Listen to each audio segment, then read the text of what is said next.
FIR کے بعد آپ یا تو پولیس انویسٹیگیشن میں آپ کو جو ہے وہ اخراج کر دے مقدمہ، آپ کے جو آپ کے خلاف مقدمہ ہے اس میں سے آپ کا نام نکال دے، یا اگر آپ گرفتار ہو گئے ہیں تو مجسٹریٹ فزیکل ریمانڈ کی بجائے آپ کو ڈسچارج کر دے۔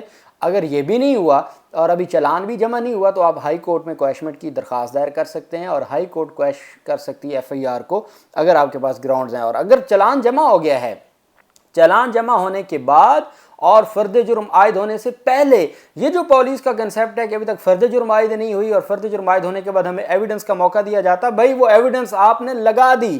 161 کا جو بیان ہے، آگے ٹرائل میں جو چیف ایگزامینیشن ہونا ہے مدعی کا یا مدعی کے گواہوں کا، وہ وہی ہے۔ اگر اس میں کنٹراڈکشن ہوگی تو کیس ویسے ہی فارغ ہو جائے گا۔ تو مقصد یہ ہے کہ بھئی آپ نے جو بیان کروانے تھے، آپ نے جو ایویڈنس دینی تھی، وہ آپ چلان میں لگا چکے ہیں، تو اور کوئی نئی بات کہاں سے آپ نے نکالنی تھی۔ اور دوسرا یہ ہے کہ اگر مجسٹریٹ کے پاس ہے تو 249A CRPC کے تحت بریت کی درخواست دی جاتی ہے، اور اگر سیشن عدالت میں ہے تو 265K کے تحت آپ CRPC کے تحت درخواست دائر کرتے ہیں بریت کی۔ اور اس کے لیے یہ ضروری نہیں ہے کہ فرد جرم عائد ہو، آپ چلان جمع ہونے کے فوری بعد بریت کی درخواست دائر کر سکتے ہیں، اور عدالتیں میرٹ کے اوپر اس کو ڈیسائیڈ کرنے کی جو ہے وہ پابند ہیں۔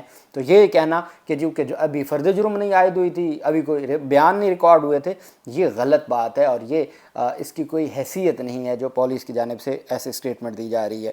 اچھا جی، وہیں پہ جو دوسری بڑی پیش رفت سامنے آئی ہے وہ ہے جی پاکستان تحریک انصاف کے جو ہیں PTI کی MPA کی امیدوار تھیں سیالکوٹ سے، اور یہ الیکشن ٹرائبونل کی جانب سے فیصلہ ہے۔ PP 46 سیالکوٹ آزاد امیدوار تھیں روبا ڈار، یہ ڈار فیملی سے ہیں پاکستان تحریک انصاف کی، اور ان کی الیکشن پٹیشن تھی، اور الیکشن پٹیشن سننے والے تھے ریٹائرڈ جج مقبول باجوہ۔ ٹرائبونل کے جو الیکشن ٹرائبونل کے جج ہیں مقبول باجوہ، یہ ریٹائرڈ جج ہیں، اور یہ وہ ججز ہیں، اور یہ ساری آف دی ریکارڈ ایک طرح کی جو ہے ان کیمرہ کاروائی ہے، چونکہ نہ ہی میڈیا کو رسائی ہے اور نہ ہی عام وکلا کو رسائی ہے، صرف جو ریلیونٹ لوگ ہیں وہی جاتے ہیں۔ اور پھر PTI کے لوگوں کی بھی اپنی عدم ان کی جو ہے وہ دلچسپی ہے کہ وہ بھی باہر آ کے میڈیا کو نہیں بتاتے کہ آج کیا کاروائی ہوئی ہے ہماری کیس کے اوپر۔ اچھا، اس کی ایک بڑی وجہ یہ بھی ہے کہ یہ سارے کیسز چونکہ ٹیکنیکل بنیادوں پہ خارج ہوتے ہیں، تو اس میں ابھی تک کوئی ایویڈنس تو ہوئی نہیں ہوتی کہ پروسیجر کا بتایا جائے جی کہ اس میں یہ ہوا، ہم نے یہ ایویڈنس دے دی، وہ ہو گیا، نہیں، ایسا کچھ بھی نہیں ہو رہا۔ ابھی تو صرف جو ہے نا یہاں پٹیشن دائر ہوتی ہے، اس کا جواب آتا ہے، میرٹ کے اوپر مینٹینیبلٹی کے اوپر جو ہے وہ بار بار موقع لیے جاتے ہیں، اور پھر جب اس کے اوپر بحث ہو جاتی ہے تو خارج ہو جاتی ہے، آگے تو پروسیجر ہو نہیں رہا۔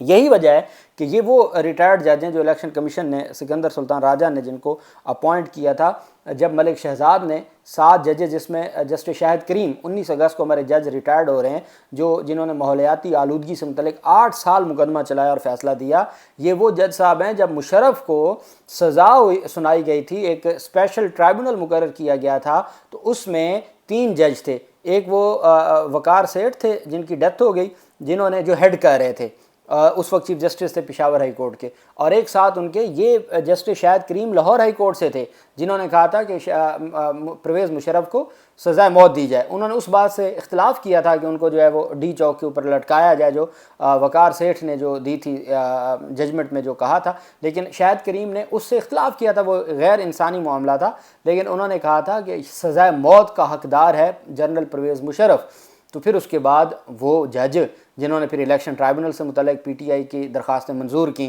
جنہوں نے پھر بغاوت کی دفعات کو کالعدم قرار دیا تھا، تو وہ کیسے پھر سپریم کورٹ یا آئینی عدالت جا سکتے تھے؟ تو وہ ہائی کورٹ کے جج کے طور پر ہی 19 اگست کو ریٹائرڈ ہو رہے ہیں۔ تو انہوں نے یہ جو 7 جج مقرر کیے تھے ملک شہزاد نے، پھر ملک شہزاد کو بھیج دیا گیا سپریم کورٹ آف پاکستان میں، اور پھر فرینڈلی جو ہے وہ سارے معاملات ہوئے، اور یہ ریٹائرڈ جج ہیں الیکشن ٹرائبونل کے جج محمود مقبول باجوہ، ان کا پورا نام ہے محمود مقبول باجوہ، انہوں نے تحریری فیصلہ جاری کرتے ہوئے PTI آزاد امیدوار کی درخواست کو ناقابل سماعت قرار دیا۔ موجودہ درخواست الیکشن ایکٹ 2017 کی شک 144 کے رول 1 پر پورا نہیں اترتی۔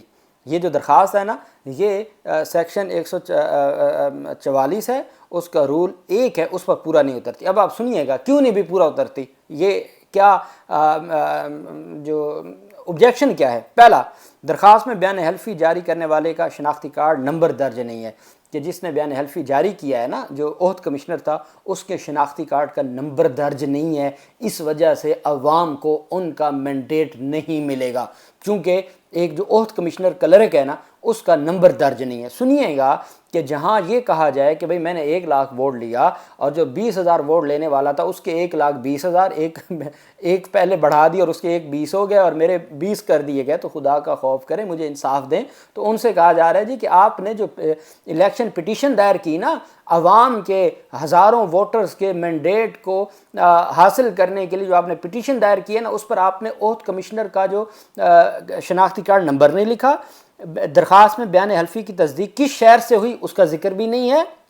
تیسرا، درخواست میں وکیل کا، جو میں اگر وکیل ہوں نا کسی پٹیشنر کا، تو میرا شناختی کارڈ کی کاپی بھی لگنی چاہیے، میرے بار لائسنس کی بھی کاپی لگنی چاہیے۔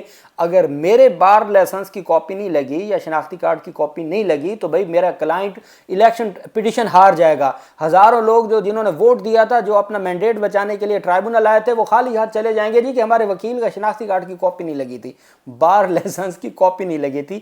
ان بنیادوں پر الیکشنز پٹیشنز خارج ہو رہی ہیں۔ اگر میں یہ کہتا ہوں کہ مسلم لیگ نون کا یہ دعویٰ ہے کہ وہ ایکچول بھی جیتے ہیں، تو کوئی ایک تو ٹرائل کروا لیں، کوئی ایک ٹرائل۔ آپ کا اپنا پورا نظام ہے، اپنی مرضی کے بندے، اپنی مرضی کا ایٹماسفیئر ہے، وہاں پر اوپن کوئی ماحول نہیں ہے، تو آپ وہاں ایٹ لیسٹ اپنی مرضی کا جو آپ کا پورا، آپ نے پھر قانون میں آپ نے ترمیم کر دی، مرضی کے قوانین بنا دیے، مرضی کے آپ کے لوگ ہیں، تو پھر آپ ایک بھی ٹرائل نہیں کروا پا رہے، ایک بھی ٹرائل آپ سے نہیں ہو پا رہا، اور آپ جو ہے ان بنیادوں پر پٹیشنز خارج کر رہے ہیں۔ درخواست گزار کے مطابق حلقے کے 99 پولنگ اسٹیشنز کے انتخابی نتائج تبدیل کیے گئے تھے۔ الیکشن کمیشن نے حلقے کے غلط نتائج ویب سائٹ پر جاری کیے تھے۔ بدنیتی کی بنیاد پر مخالف امیدوار کو غلط طریقے سے فاتح قرار دیا گیا تھا۔ پی پی 40 سیالکوٹ سے مسلم لیگ نون کے ایم پی اے چودھری فیصل اکرام کو کامیاب قرار دیا گیا تھا۔ اب وہ جناب والا پی ٹی آئی کی درخواست خارج ہو گئی۔